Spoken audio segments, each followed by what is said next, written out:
Panama papers के ऊपर government का या नवाज शरीफ फैमिली का क्या मौकफ है? हमारा मौकफ भी बड़ा, नवाज शरीफ फैमिली का बड़ा सिंपल सा मौकफ है, और वो मौकफ ये है कि ये कोर्ट में, सुप्रीम कोर्ट पाकिस्तान का सबसे आला इदारा है अदलिया के हवाले से, और पिटीशन लेके पाकिस्तान तहरीक इंसाफ गई थी, वो पिटीशन एक्सेप्ट हो चुकी है। भरपूर अंदाज में इनके लॉयर भी लड़ेंगे और हमारे लॉयर भी लड़ेंगे, और खुश दिली के साथ हमें उसका मुकाबला करना चाहिए। इंशाअल्लाह ताला हम समझते हैं कि हमारी फतह होगी, और प्राइम मिनिस्टर नवाज शरीफ का तो वैसे भी कोई जिक्र नहीं है, तो उनका तो कुछ हो ही नहीं सकता, उनका क्यों डिस्क्वालीफाई होंगे, किस सिलसिले में होंगे? तो फिर अदालत ने उनको यानी गुलाम हुसैन साहब बेहतर है फवाद चौधरी साहब से पूछें। फवाद साहब बड़ी देर से खामोश बैठे हैं, आपने ये जुबैर साहब की बातें सुनी हैं, इसके इसमें एक और इजाफा करता हूँ मैं। ख्वाजा आसिफ साहब आज ही कह रहे थे किसी जगह पे, कहते हैं ये जो पनामा गेट है ये तो अवाम का मसला ही नहीं है। तो फिर आप बताएं कि आप क्या झक मार रहे हैं आप? ये ख्वाजा आसिफ साहब जो हैं, इन्होंने ही वो स्टेटमेंट दी थी वहाँ पर पार्लियामेंट में कि प्राइम मिनिस्टर साहब तुसी फिक्र ना करो, पनामा जड़ा है इन्हों चंद हफ्तियां तो बाद लोगों को याद भी नहीं रहेगा। तो अब ख्वाजा आसिफ साहब को याद आ गया होगा कि साल बाद भी ये जो है वो पाकिस्तान का सबसे बड़ा इशू है, और इसका डिसीजन हुए बगैर पाकिस्तान तहरीक इंसाफ भी घर पे नहीं बैठेगी और पाकिस्तान के लोग भी घर पे नहीं बैठेंगे। तो ख्वाजा आसिफ साहब की पहली प्रेडिक्शन जो है वो तो साबित होगी। दूसरा, ये जो कहते हैं ना कि वज़ीर आज़म तो इन्वॉल्व नहीं है, उनके बच्चे हैं, तो ये मुझे समझ नहीं आती। एक तो जाहिर है कि मुझे मरियम बीबी के साथ बड़ी जो है वो हमदर्दी होती है, जब ज़ुबैर साहब जैसे मिनिस्टर्स भी खुद को डिस्टेंस करते हैं बच्चों से और मरियम बीबी से, हालांकि उन्हीं के मीडिया सेल में जो है वो काम भी करते हैं, लेकिन जब वक्त आता है और बुरे वक्त में कहते हैं साया भी साथ छोड़ देता है, तो ज़ुबैर साहब भी साथ छोड़ देते हैं। लेकिन बात यह है कि ये जो मामला अभी इनका है मरियम बीबी का और प्राइम मिनिस्टर साहब का, हमने ये केस है कि मरियम नवाज शरीफ दरअसल नवाज शरीफ साहब का फ्रंट थी, मरियम नवाज शरीफ साहब का मुनरवा फ्रंट थी, मुनरवा के नीलसन और नेस्कोल फ्रंट थे जो वो प्रॉपर्टीज ओन करते हैं। ये केस है। अब हम क्यों कहते हैं कि नवाज शरीफ साहब की मरियम बीबी फ्रंट थी, कि आप देखें 22 साल की उम्र में या 23 साल की उम्र में मरियम नवाज शरीफ साहिबा, हसन और हुसैन जिस उम्र में दूसरों के बच्चों के शिनाख्ती कार्ड बनते हैं, उस उम्र में नवाज शरीफ साहब के तीनों बच्चे बिलियनर हो गए। अब हम ये कह रहे हैं कि ये जो बिलियनर हुए वो नवाज शरीफ साहब की ही वजह से हुए। वो बच्चों खुद कोई मरीख से नहीं आए हुए कि वो बैठे बैठे जो है वो अरबपति हो गए। One Hyde Park. जुबैर साहब आप जवाब दे पाएंगे इन बातों का? एक तो फवाद चौधरी साहब मुझे कह रहे थे कि साया भी छोड़ देता है और मैं छोड़ जाऊंगा। मेरा ख्याल है फवाद चौधरी साहब, आप अपने जो बैकग्राउंड है उसको मेरे पर ना थोपें। आप रेगुलरली छोड़ते रहे हैं, और जिसकी कोई अभी कुछ नहीं पता कि अगले साल आप कहाँ होंगे या इस साल क्या। मैं तो हमेशा बुरे वक्त में साथ खड़ा हूँ।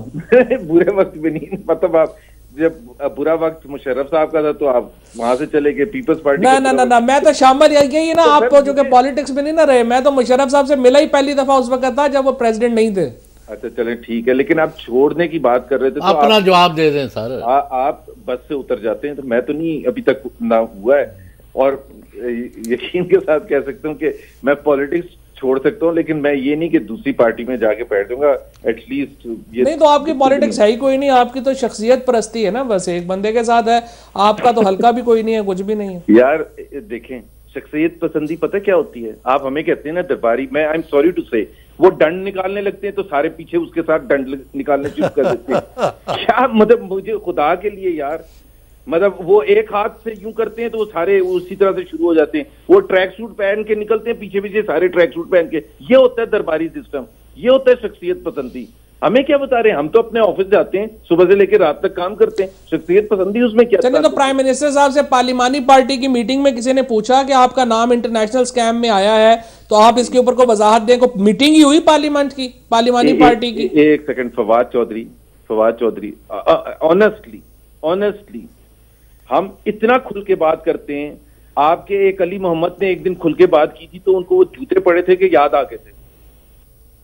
आप क्या हमें बताते हैं? नहीं, अली मोहम्मद बड़ी खुल के बात करते हैं, सारे खुल के बात करते हैं। वो छोड़े, आप अपना बताएं। पार्लिमानी पार्टी की मीटिंग अली मोहम्मद को एक दफा कहा था, एक दफा। सर, पार्लिमानी पार्टी की PMLN की मीटिंग हुई, ये पनामा के ऊपर बात करने के लिए। आप ये कह सकते हैं खड़े होके फवाद चौधरी, सर पीटीआई तो चले बुरे हैं जी, हम तो बड़े, ये इमरान खान भी बड़े बुरे हैं, पीटीआई भी बड़ी बुरी है, चले मान लिया। आप मुझे बताएं पीएमएलएन की पार्लिमानी पार्टी की मीटिंग हुई पनामा पे? एक सेकंड तो पहले मैं बात कर लूं, एक एक करके बात करते हैं। मैं जवाब इसलिए देता हूं, मैं कभी भी नहीं इस किस्म की गुफ्तगू करता, पॉलिसी डिफरेंसेस की बात करनी चाहिए। जब आप ये कहते हैं ना कि आप उसके पिट्ठू और आप उसकी शख्सियत, मैं तो पॉलिसी की पूछ रहा हूं ना सर। पार्लियामेंट्री डेमोक्रेसी में पार्लिमानी पार्टी सबसे पहले एहतसाब करेगी ना। मैं पूछ रहा हूं आपसे कि आपने मीटिंग की पार्लिमानी पार्टी की और पूछा ये स्कैंडल पूछा प्राइम मिनिस्टर साहब से? असदुर्रहमान ने पूछा था ना। अब असदुर्रहमान ने किसमें पूछा था? वो पार्लियामेंट्री पार्टी मीटिंग, वो साल हो गया बात को। नहीं साल नहीं हो गया, साल पहले तो पनामा आया ही नहीं था। साल पहले कब पनामा आया था? चले मजाक 4 महीने पहले की बात है। एक सेकंड, अप्रैल में आया था, साल ही समझो। एक सेकंड, अच्छा अब आप बता दें मुझे, वक्त बड़ा मुख्तर है, एक मिनट पे अपनी बात कर लें आप दोनों हजरात। मेरा ख्याल है, देखें मैं फवाद, मैं जब आता हूं ना, आप कोई और हो तो उसके साथ जो भी किया करें, ये लैंग्वेज की शख्सियत पसंद, हमें भी should talk political differences, policy. Sir मैं सिर्फ आपसे, मैं तो बड़ी माजरत से एहतराम से पूछ रहा हूं कि पार्लिमानी पार्टी की मीटिंग हुई, बस मैं ये बताया ना आपको।